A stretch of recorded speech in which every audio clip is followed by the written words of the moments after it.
Why Kevin Nash is right, was right in 2011 in a promo against CM Punk on Monday Night Raw.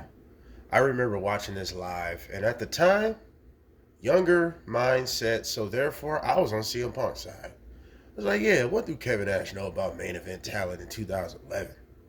You know what I'm saying? He said Eddie Guerrero was a vanilla measure and all this other shit. Like, what is he talking about, right? I was on CM Punk's side. But it took me a minute to do this video, by the way. I did like 3 different takes. And it's just, I want to get everything right with this one. Because I got to appreciate everybody that watched the short of why Kevin Nash was right in 2011. It's going crazy. It's going viral for me because I'm a small channel. It's like 10,000 views. I think that's like the highest I ever got for a short. But man, appreciate y'all, everybody commenting. But if you look at the dislikes and the likes, it looks like it's 100% likes. I could be wrong. It might be dislikes. You got a lot of comments of people back and forth, but like nobody disliked, it seemed like. But anywho, why Kevin Nash was right. Look at the viewership today. That sums it all up right there. Look at the viewership today. And I'm going to tell you what he was right about. He was right. What he was basically saying to him, right? If a guy that looks like your everyday regular ass dude, that don't look special, that don't look like they hit the gym, that don't even barely look intimidating, is the top guys, you basically got a problem. And look, did I gotta go back to it? They look at the fucking viewership today. Was he wrong? It's at its lowest. The CM Punk syndrome, to play devil's advocate, the CM Punk syndrome is not all the way wrong.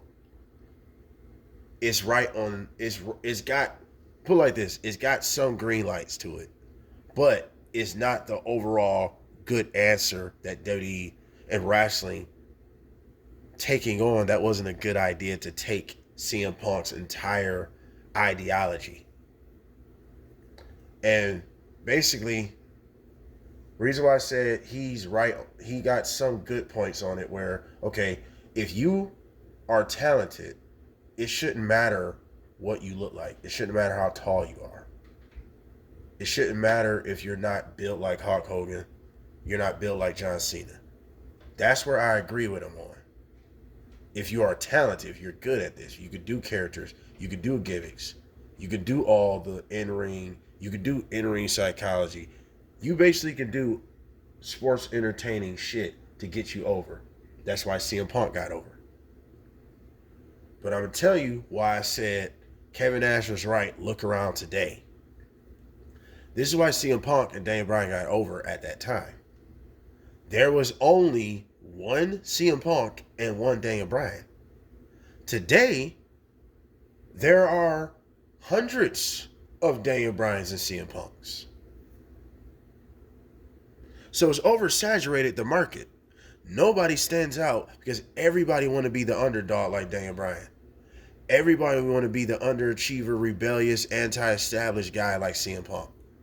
Everybody's a wrestling mark. Oh, I've been doing wrestling since I was in my mama's womb, putting the umbilical cord in a crippler crossface, and I put the umbilical cord in a sharpshooter. Like, that's everybody's gimmick nowadays.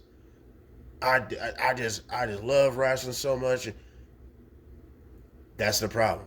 CM Punk was like that. He called himself the best wrestler. Daniel Bryan is very wrestling eccentric, right? But they worked because they was the only two at their time, at their peaks. They were the only ones. But since the CM Punk effect, we seen what is going on. You know who's affected by this the most? Is AEW. WWE's affected by this as well on certain levels. Because you got Drew McIntyre talking about we have the best wrestlers of any generations in ring. He didn't say stars because that would be a bold-faced lie. He said the best wrestlers in ring.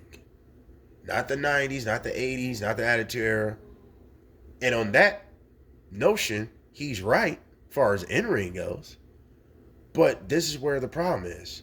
Why does in-ring matter more than characters and gimmicks and stories? Why in-ring is taking the forefront when gimmicks and characters is the reason why this wrestling business made money?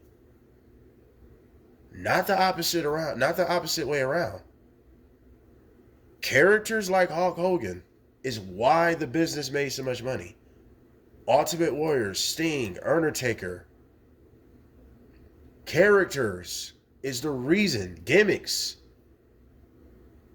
stories is the reason. Now, am I saying you gotta, like, you don't have to be good in the ring at all? No. See, y'all don't even know what good in the ring actually is. Y'all think Will Ospreay is good in the ring. He's extremely athletic. He's fun to watch. But he's nowhere near a better worker than Hulk Hogan in his prime. Not even close. And I know what y'all thinking. What? Because guess what? Hulk Hogan maybe had 7 moves. You cared about every step he took. Will Ospreay?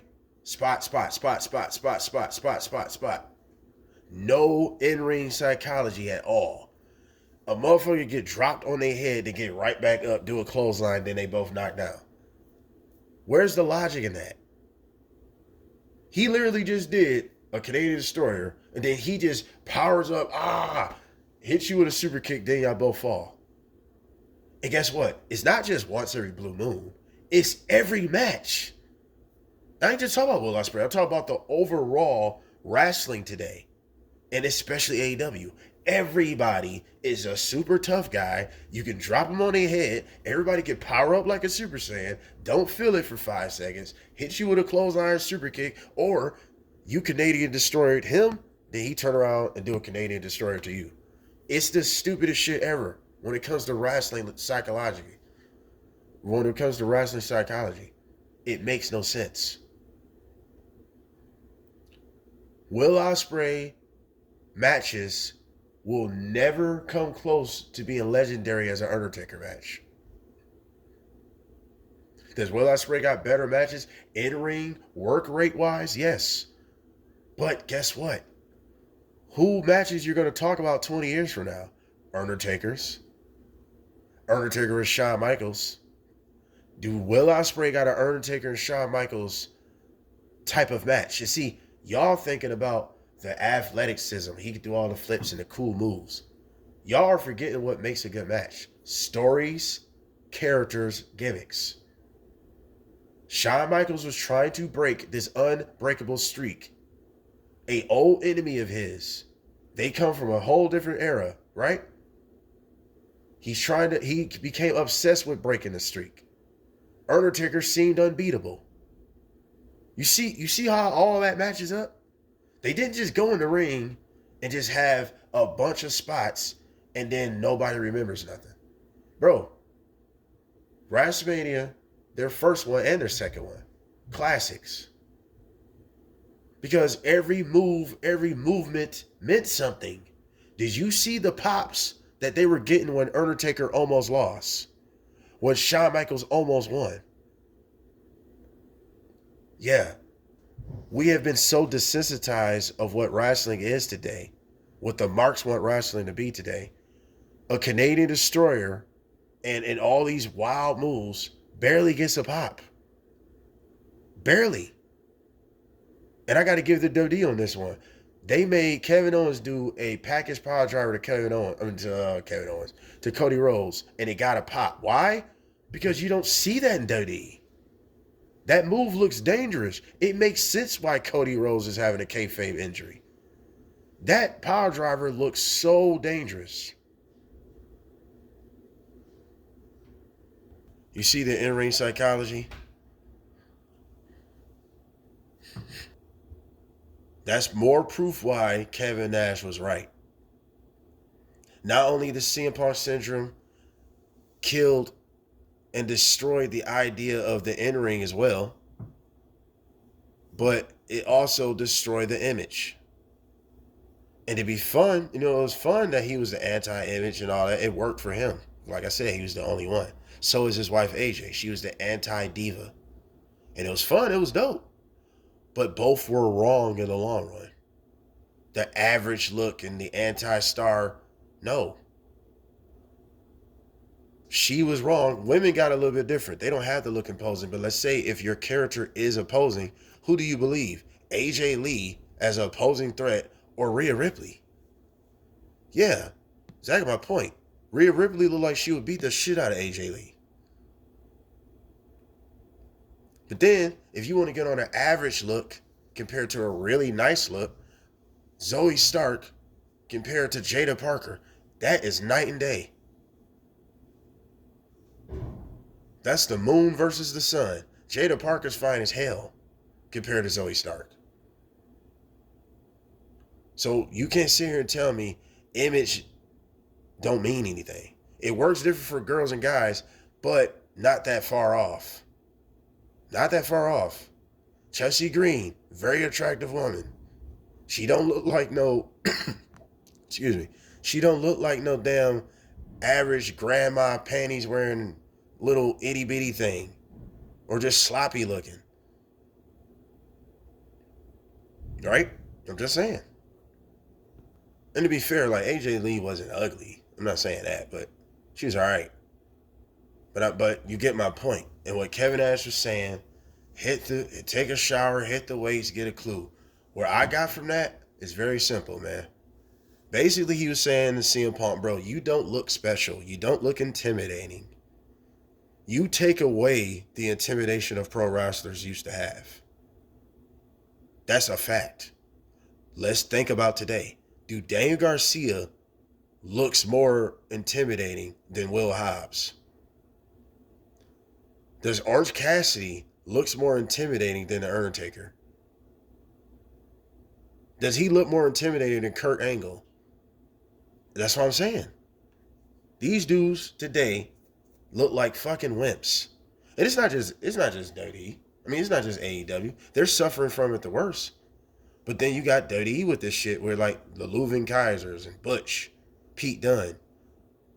Pete Dunne beat Sheamus. Who remembers that? He's already a small guy. He doesn't look intimidating. No character, no gimmick. That's why I feel like when Kevin Nash said get a clue, he's basically saying, dude, find a gimmick. Find something. That's how I take it. But find something that makes you unique. Get a clue. You think just coming out here, and lucky enough for CM Punk, he can talk, but what about the people that can't talk? And all you're good at is in the ring. But we supposed to act like you mean something when there's nothing special about you. Pete Dunne. Leuven Kaiser. I think Leuven Kaiser got a lot of potential, but what's special about him? No gimmick. None of these guys have a clue.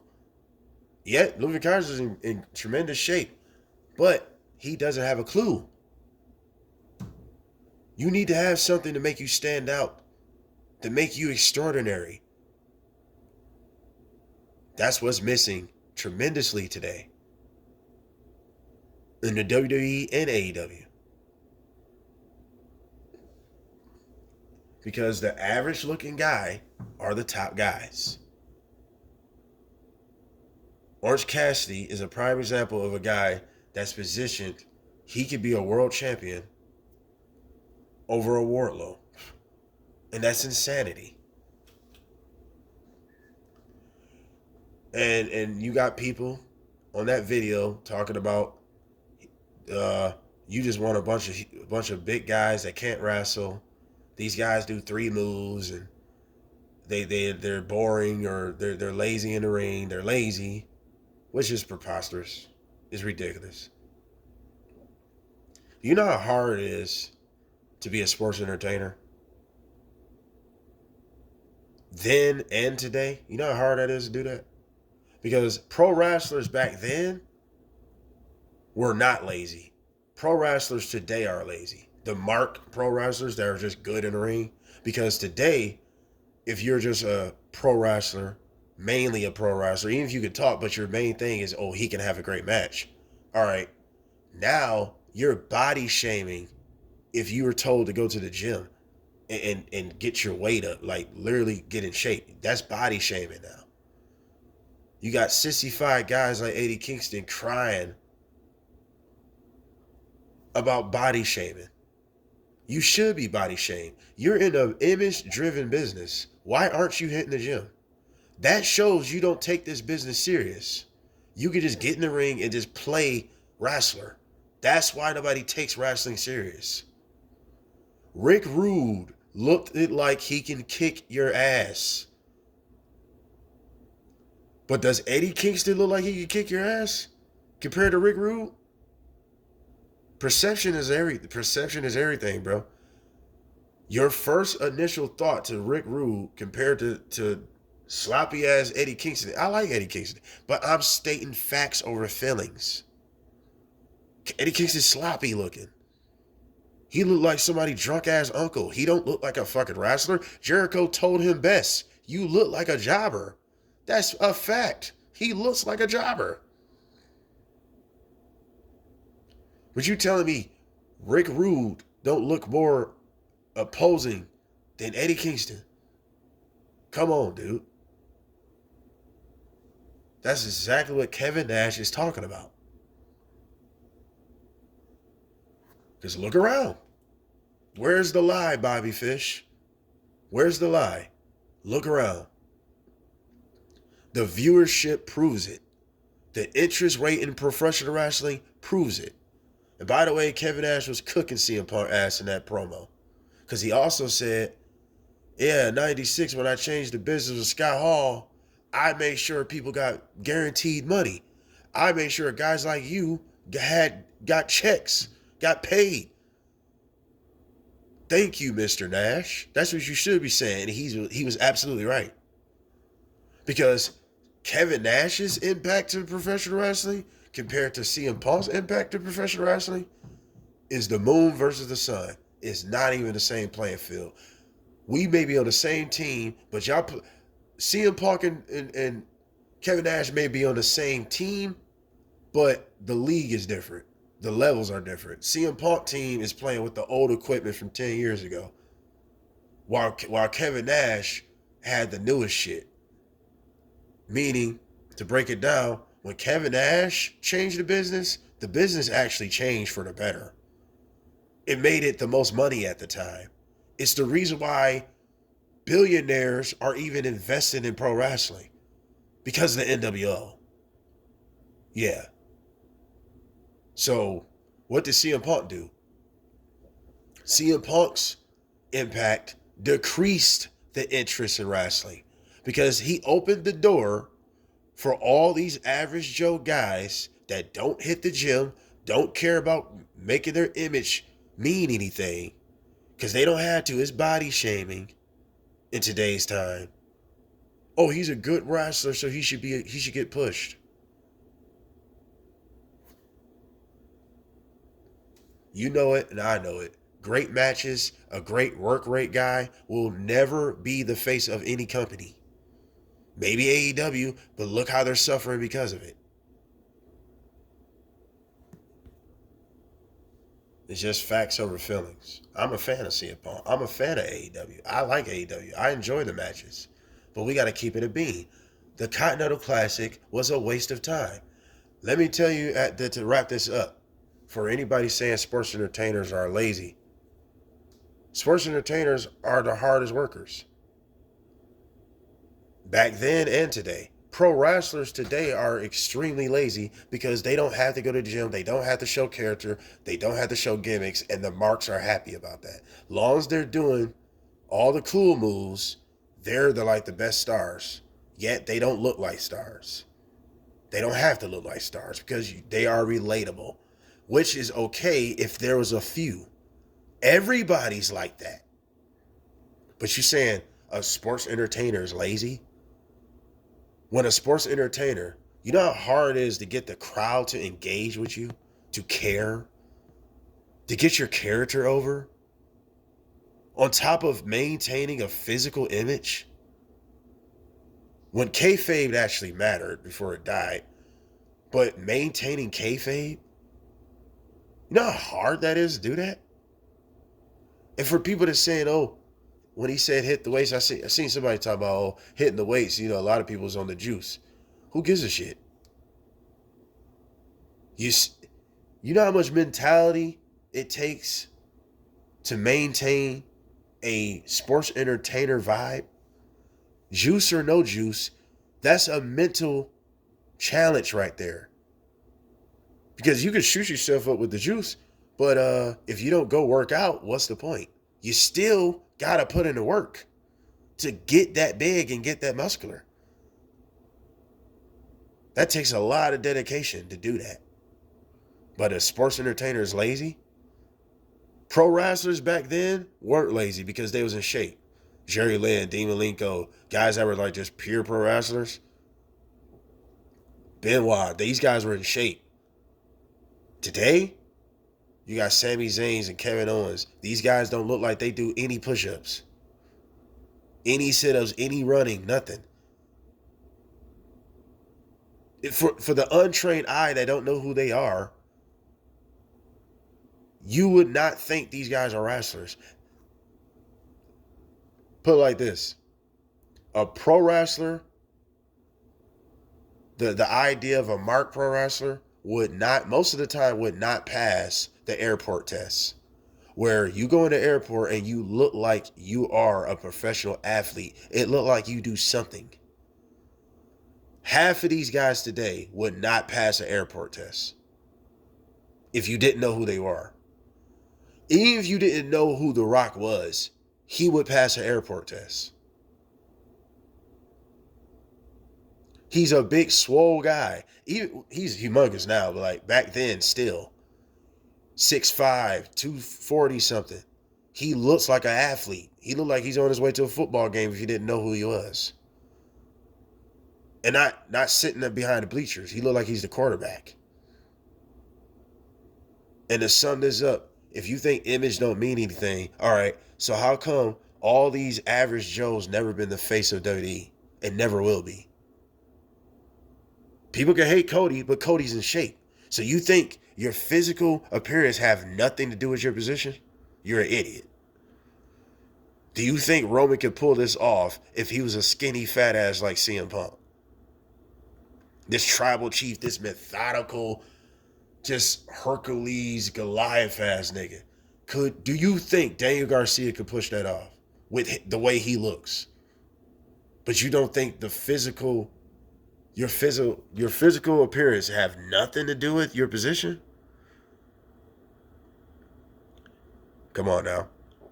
There's a place for average people, but they should not be placed on the mountaintop. And to prove me right, that's why none of them been the face of the company and never will be. Never will be. And look what AEW's doing, suffering because they refuse to push big men. They refuse to push guys that actually look like stars. That's why they're getting 0.5s, 0.6s. But this is where the best wrestle. Yeah, keep that up. And next thing you know, we at 0.4s and 3s. You already at 5, bro. That's the norm. Oh, let's put on a Continental Classic that nobody gives a shit about. High risk, low reward. What was the point? That's what pro wrestlers are today. High risk, low reward. Sports entertainer, low risk, high reward. Less is better. The Rock can have an entertaining match without doing half of what AJ Styles could do. But guess who's going to get a better reward? The Rock over AJ.